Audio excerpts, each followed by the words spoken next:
Allahumma salli ala sayyidina Muhammad.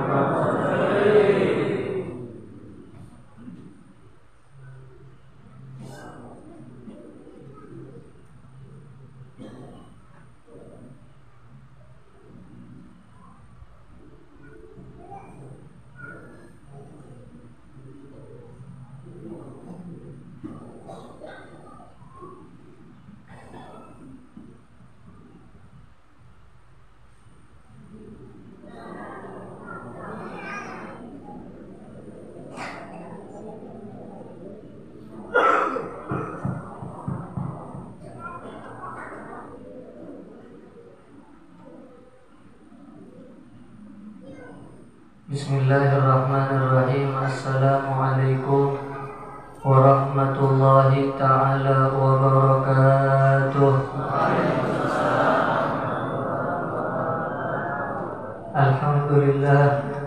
Alhamdulillahilladzi hadana bi'abdihil mukhtari man da'ana ilaihi bil'idhni wa qad nadana labbaika ya man dallana wa hadana. صلى عليك الله بارئك الذي بك يا مشفع خصنا وحبانا مع آلك الأطهار معدن سرك الأسمى فهم سفن النجاة حمانا وعلى آله وأصحابه ومن تبعهم بإحسان إلى يوم الدين وعلينا معهم وفيهم برحمتك يا أرحم الراحمين. Alhamdulillah, segala puji syukur kita kehadirat Allah Subhanahu wa ta'ala, yang mana alhamdulillah pada malam ini di tempat yang dimuliakan Allah Subhanahu wa ta'ala, berkumpul bersama-sama dengan orang mulia, ini adalah suatu kenikmatan yang sangat besar yang Allah Subhanahu wa ta'ala berikan kepada kita. Salawat dan salam mudah-mudahan tercurah kepada junjungan kita Nabi besar Muhammad sallallahu alaihi wa ala alihi wa sahbihi wasallam, dan kepada keluarga beliau dan para sahabat beliau dan pengikut beliau dari dahulu, sekarang hingga yaumil qiyamah, dan mudah-mudahan kita dikumpulkan bersama mereka, amin ya rabbal alamin. Yang pertama-tama yang sama-sama kita muliakan para habaib, para anak cucu turunan baginda Nabi besar Muhammad sallallahu alaihi wa ala alihi wa sahbihi wasallam. Entah itu yang hadir di tengah-tengah kita ataupun dimanapun mereka berada, yang mana keberadaan mereka adalah lambang atau simbol keamanan bagi penduduk muka bumi, yang mana sebagaimana yang dikatakan ahlu baitil mustafa tuhri hum amanul ardi faddakiri, mereka adalah ahli baitnya Nabi sallallahu alaihi wa ala alihi wa sahbihi wasallam. Keberadaan mereka di muka bumi ini adalah lambang keamanan atau simbol keamanan bagi penduduk muka bumi. Selama masih ada habaib, selama masih ada syaraib, selama masih ada turunan cucu Nabi besar Muhammad sallallahu alaihi wa ala alihi wa sahbihi wasallam, maka ketahuilah tempat tersebut atau kampung tersebut akan menjadi tempat pandangan rahmat daripada Allah Subhanahu wa ta'ala. Dan ulun tadi alhamdulillah sangat senang ulun datang ke sini. Sebelum maghrib ulun datang, masya Allah kita berpandir-pandir di rumah siapa tadi, belum ada tahu juga, ya kan, bersama guru kita Sidin berkisah, masya Allah, setiap minggunya atau bahkan hampir setiap minggunya di tempat ini mendatangkan para habaib, mendatangkan anak cucu turunan Nabi Muhammad sallallahu alaihi wasallam. Dan ulun yakin di kampung pian, di tempat pian, insya Allah kampung pian, tempat pian menjadi kampung yang dibanggakan oleh baginda Nabi besar Muhammad sallallahu alaihi wa ala alihi wa sahbihi wasallam. Karena apa? Karena kita ingin mencari perhatian Nabi Muhammad lewat anak cucu turunan Nabi Muhammad sallallahu alaihi wa ala alihi wa sahbihi wasallam. Sebagaimana Sayyidina Abu Bakar As-Siddiq radhiyallahu taala anhu wa ardhah, beliau mengatakan urqubu Muhammadan fi ahli baitih. Carilah perhatian Nabi Muhammad sallallahu alaihi wasallam di mana? Kita pada sezaman dengan Nabi Muhammad. 1400 tahun yang lalu Nabi sallallahu alaihi wasallam telah meninggalkan kita. Lalu bagaimana kita mencari perhatian Nabi Muhammad? Kata Sayyidina Abu Bakar As-Siddiq radhiyallahu taala anhu wa ardhah, carilah perhatian Nabi Muhammad di anak cucu turunan Nabi sallallahu alaihi wa ala alihi wasallam. Dan Sayyidina Abu Bakar As-Siddiq radhiyallahu taala anhu wa ardhah, beliau pun menyebutkan lagi di dalam perkataannya, la garabah Rasulillah ahab ilayya an asil min garabati. Demi Allah, kata Sayyidina Abu Bakar As-Siddiq, aku menyambung tali silaturahmi kepada keluarga Nabi Muhammad sallallahu alaihi wasallam. Demi Allah, lebih aku cintai dibandingkan aku menyambung tali silaturahmi kepada keluargaku sendiri.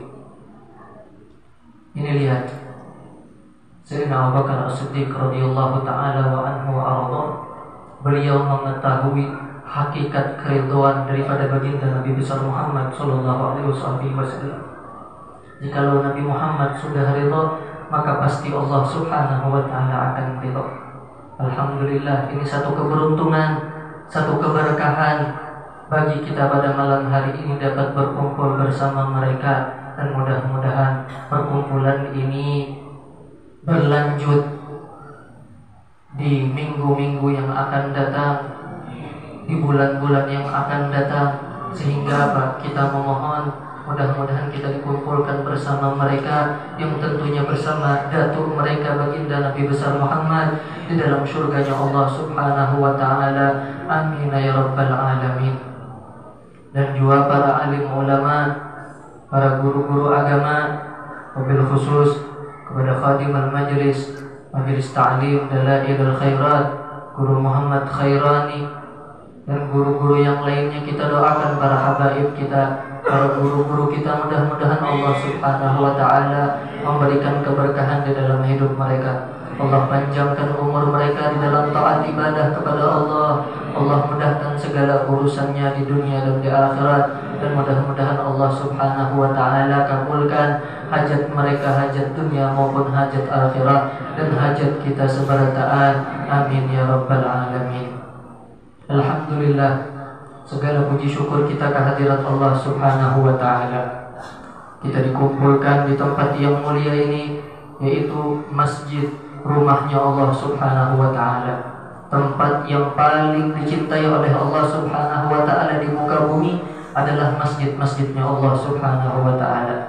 Sebagaimana sabda Nabi sallallahu alaihi wa ala alihi wa sahbihi wasallam, ahabbul biladi ilallahi masajiduha wa abghadul biladi ilallahi aswaquha. Tempat yang paling dicintai oleh Allah Subhanahu wa taala di muka bumi adalah masjid, rumahnya Allah Subhanahu wa taala. Dan lagi alhamdulillah kita dikumpulkan dalam rangka membaca maulid, membaca salawat, membaca sejarah hidup baginda Nabi besar Muhammad sallallahu alaihi wa ala alihi wa sahbihi wasallam. Dari setelah maghrib salawat dilantunkan sampai sekarang ini, Masya Allah, keberkahan Allah pasti sudah luar biasa diturunkan pada malam hari ini.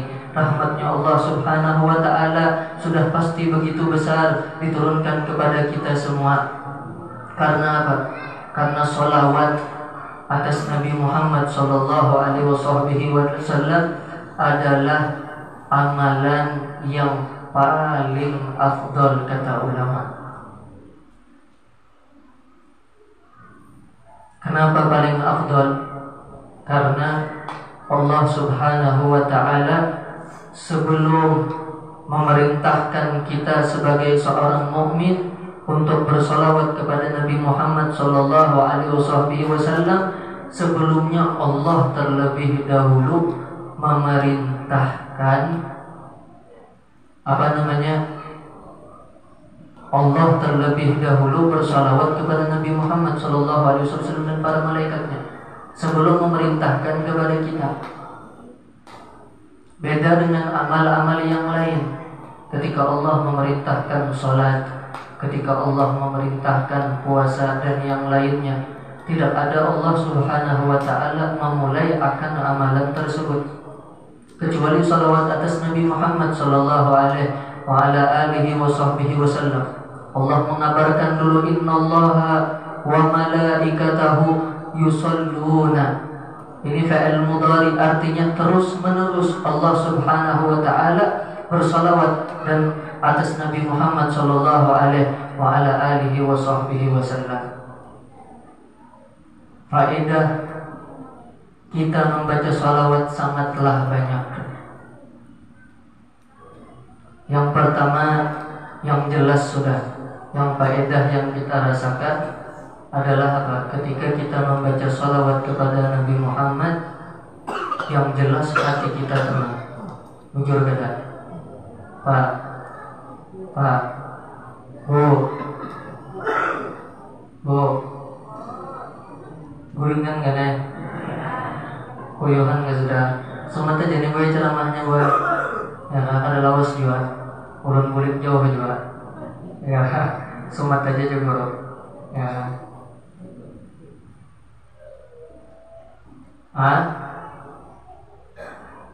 Itu Allah Subhanahu wa ta'ala terlebih dahulu bersalawat kepada Nabi Muhammad sallallahu alaihi wasallam. Begitu luar biasa amalan salawat ini. Yang jelas tadi apa? Hati kita tenang. Coba kita takuni dengan buhan penyairan yang Masya Allah melantunkan syair-syairnya yang menapak terbang. Waktu menyair tadi takuni, ingatlah hutang di rumah. Menapak-napak terbang, bakal lahir wan bini dari di rumah, ingatlah. Ada ingatan lagi sudah. Saking apa? Saking nyamannya, saking senangnya memuji baginda Nabi besar Muhammad sallallahu alaihi wa ala alihi wasallam. Salawat kepada Nabi Muhammad adalah apa? Tali penghubung kita kepada Nabi Muhammad sallallahu alaihi wa ala alihi wasallam. Biar apa? Biar kita dikenal oleh Nabi Muhammad. Itu diceritakan nanti di yaumil akhirah ada seorang hamba yang datang yang mana Nabi sallallahu alaihi wasallam tidak mengenali akan hamba tersebut. Karena apa? Karena si hamba tadi tidak pernah bersalawat selama semasa hidupnya. Ini orang yang kesian banget. Ada majelis salawatan kada pernah hadir. Ada majelis zikir kada pernah hadir. Ada majelis taklim kada pernah hadir. Ini orang yang kesian. Bagaimana Nabi sallallahu alaihi wasallam mengenali seorang hamba tersebut nanti di yaumil qiyamah? Sedangkan apa? Sedangkan kita masing-masing kita berkumpul pada malam hari ini. Biar apa? Biar nanti di hari kiamat parat lawan Nabi sallallahu alaihi wasallam. Orang sudah parat lawan Nabi, insyaallah kita akan selamat nanti di yaumil akhirah. Nah, ini fungsinya kita duduk-duduk di majelis seperti ini. Majelis salawat, majelis zikir, majelis ta'lim. Karena apa? Karena kita tidak tahu amalan yang mana yang akan diterima oleh Allah Subhanahu wa ta'ala. Pernah diceritakan dalam riwayat bahwasanya nanti di hari kiamat ada seorang hamba yang ketika ditimbang amalnya, maka amal kebaikannya sangat sedikit. Artinya apa? Amal kebaikannya sedikit artinya apa? Artinya orang ini akan celaka. Ya kan? Amal kejahatannya sangat banyak, amal kebaikannya sedikit ketika ditimbang. Maka seorang hamba tersebut dalam keadaan yang sangat susah. Ketika itu datanglah seorang laki-laki menemui akan si hamba tadi. Jadi si hamba tadi, apalagi yang mendaharakan? amal unda kebaikan sedikit, ya kan? Ini pacangan neraka aja sudah, ya kan? Nah, neraka sudah, amal kebaikan sedikit, ya kan? Maka datanglah seorang laki-laki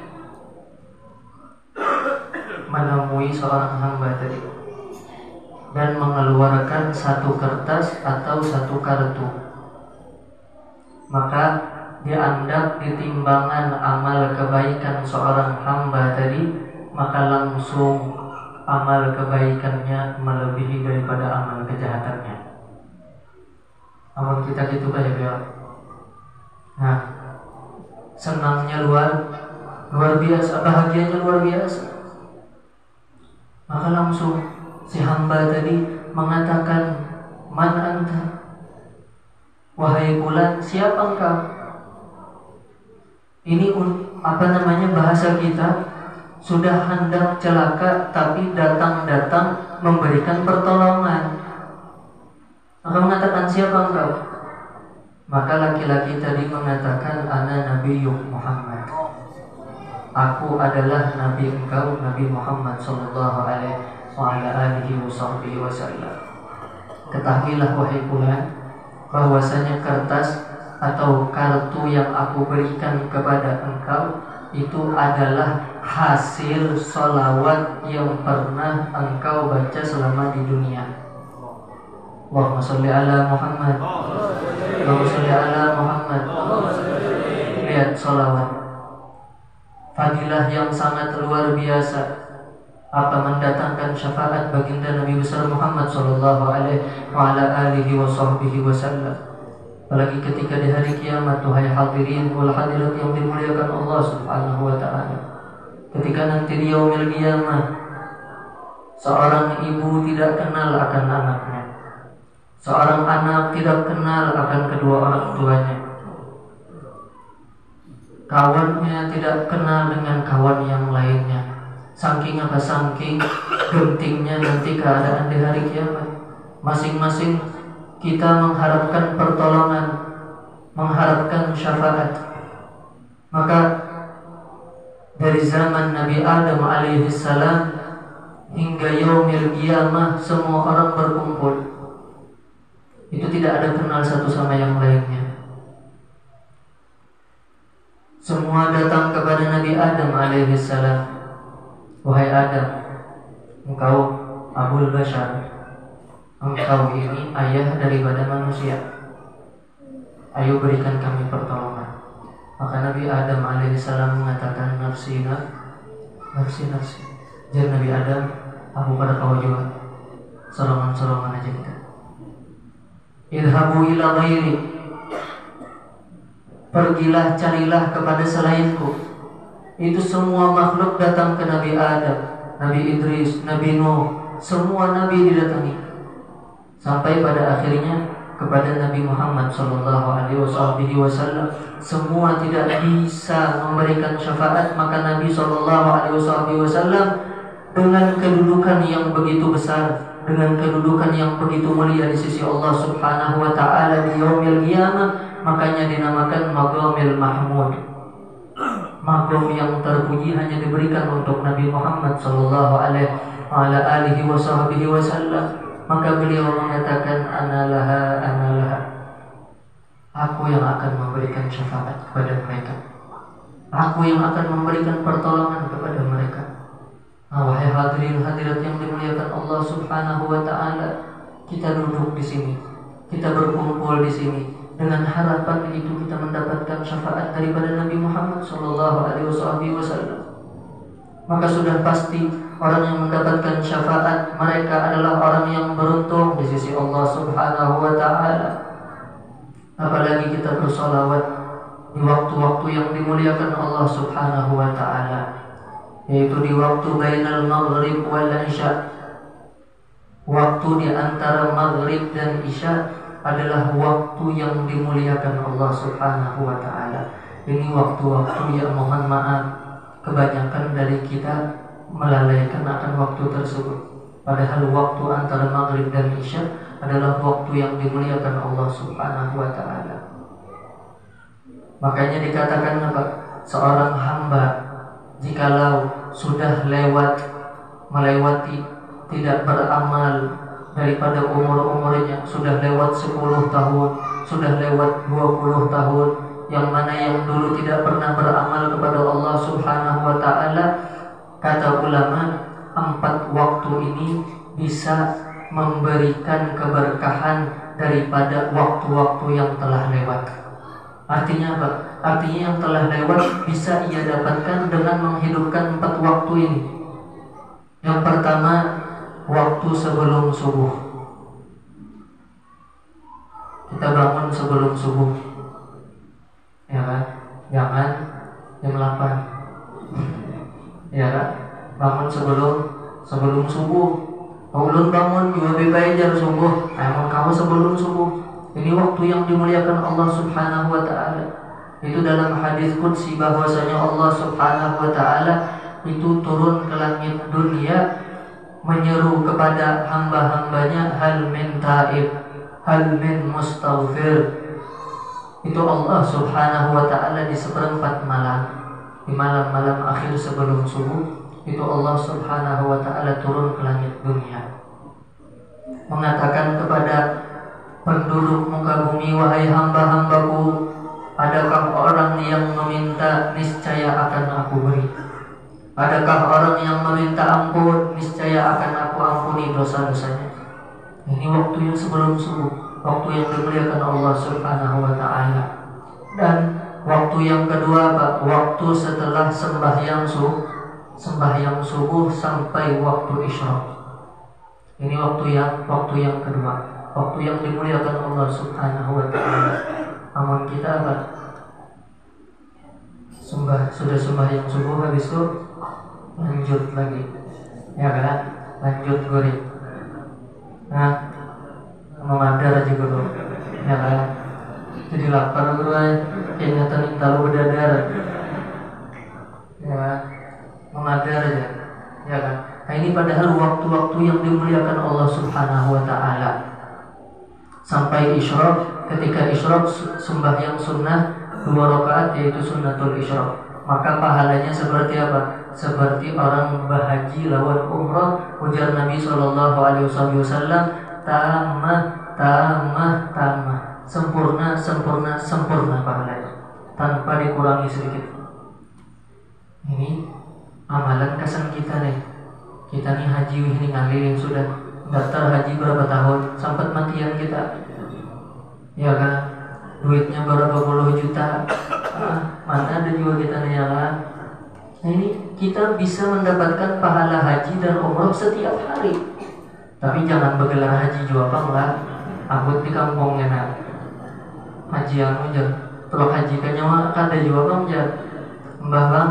Udah ramalan pas sembahyang subuh sampai isyraq itu tahu lah pahala haji, pahalanya bunga lain, ya kan? Pahalanya lain, tetalnya itu lain.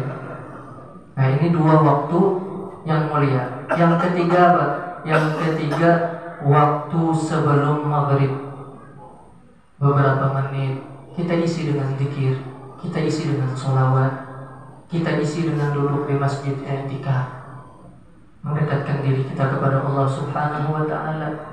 Dan waktu yang keempat adalah bainal maghrib wal isya, di antara maghrib dan isya. Nah, kita berada sekarang ini, ya. Kebanyakan di antara kita mohon maaf, Pak, Bu, mohon maaf, di kebanyakan tempat ketika maghrib dan isya TV menyala, HP online, apalagi kenakan zaman begini, ya kan? 2 menit kada mengikuti HP garing sampai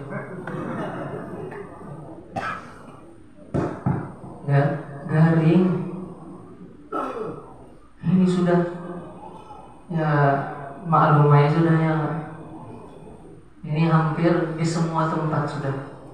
Orang kafir karena Allah merusak dengan akidah mereka rusak dengan handphone. Di situ diandakinya macam-macam. Waliyadzubillah, melihat sesuatu yang diharamkan oleh Allah Subhanahu wa taala. Nah, seorang hamba hendaknya menjaga 4 waktu ini, 4 waktu yang dimuliakan Allah Subhanahu wa ta'ala. Makanya Al-Imam Al-Ghazali beliau mengatakan di dalam kitab beliau, tanda seorang hamba itu dicintai oleh Allah Subhanahu wa ta'ala, si hamba tersebut mengetahui waktu-waktu yang dimuliakan Allah Subhanahu wa ta'ala. Dan seorang hamba, tanda yang dicintai oleh Allah Subhanahu wa ta'ala, si hamba tadi akan diandap di tempat-tempat yang dimuliakan Allah Subhanahu wa ta'ala.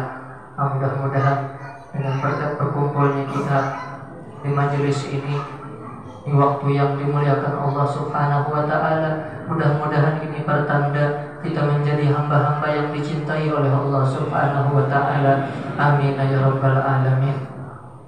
Al-Imam Al-Habib Abdullah bin Abu Bakar Al-Aidrus beliau mengatakan, kunuz kullal kunuz fi ihya ma bainal maghrib wal isya. Itu semua kemuliaan, semua pembendaharaan, semua gudang kemuliaan itu terletak pada menghidupkan di antara maghrib dan isya. Bahkan Abul Habib Alwi bin Abdullah bin Syihab yang ada di kota Tarim Hadramut, guru daripada guru-guru kita, itu beliau mengatakan apa? Jikalau Allah Subhanahu wa ta'ala mewajibkan kita untuk beribadah di antara maghrib dan isya, maka niscaya, kata beliau, kami penduduk kota Tarim, niscaya kami tidak kurang apapun. Artinya memang sudah kebiasaan mereka menghidupkan antara maghrib dan isya. Itu mereka yang ada di kota Tarim Hadramut, ketika maghrib, antara maghrib dan isya, kita tidak pernah melihat warung atau toko-toko yang buka, ya. Sekalipun warung itu payu tetap tutup. Namun kita ada aja hadangi setumat mungkin dua ikung lagi anak nobarene, ya kan? Kada tahu waktu yang mulia, tetap buka aja. Orang sembahyang ini buka, ya kan?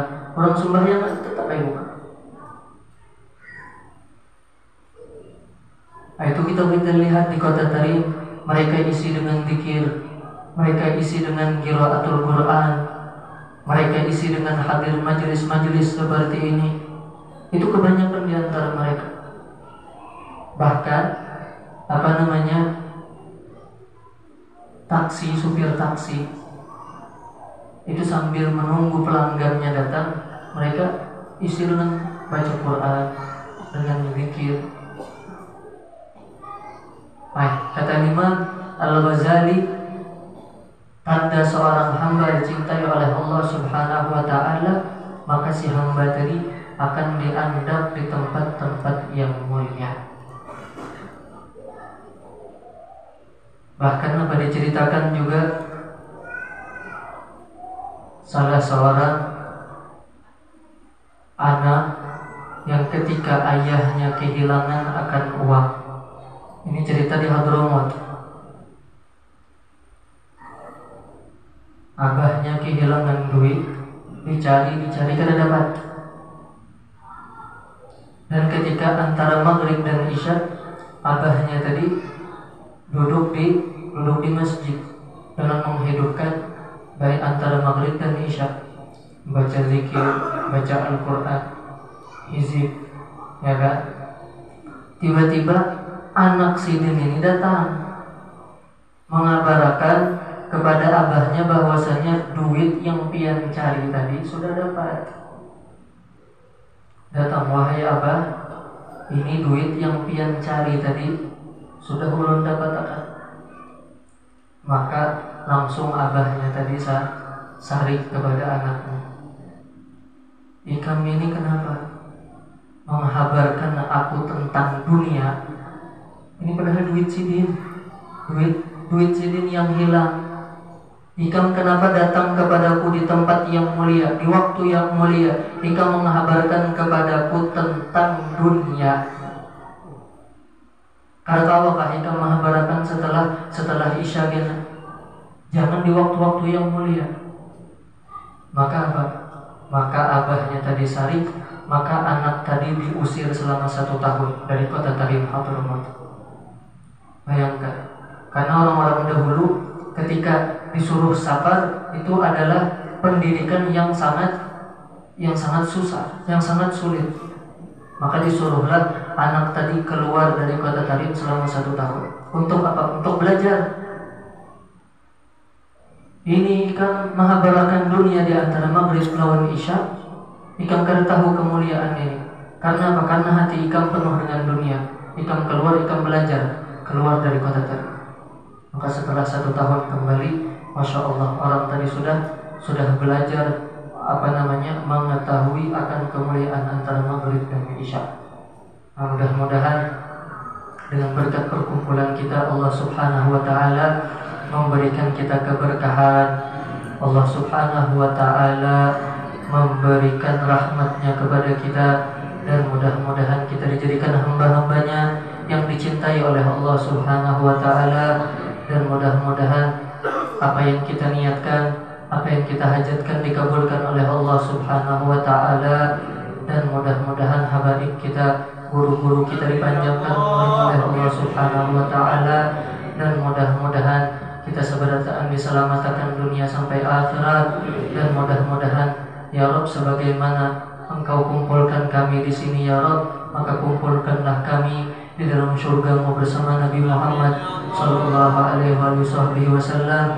Ya Rabb, hadzal du'a wa minkal ijabah wa hadzal juhdu 'alaika tuqlan wa inna lillahi wa inna ilaihi raji'un.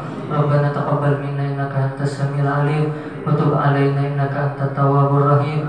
Ya Maulana ya Mujib, ya Hadirana ya Ghib, tawassalna ilaika bil Habib sallallahu alaihi wasallam. Faqdi hajatina ya Allah, faqdi hajatina ya Rahman, faqdi hajatina ya Rahim, wal muslimina qarib. Rabbana atina fid dunya hasanah fil akhirati hasanah wa qina adzabannar. Bi fadli subhana rabbika rabbil izzati amma yasifun wa salamun alal mursalin walhamdulillahi rabbil alamin. Kurang lebihnya ampun maaf. Wabillahi taufiq wal hidayah. Wassalamualaikum warahmatullahi ta'ala wabarakatuh.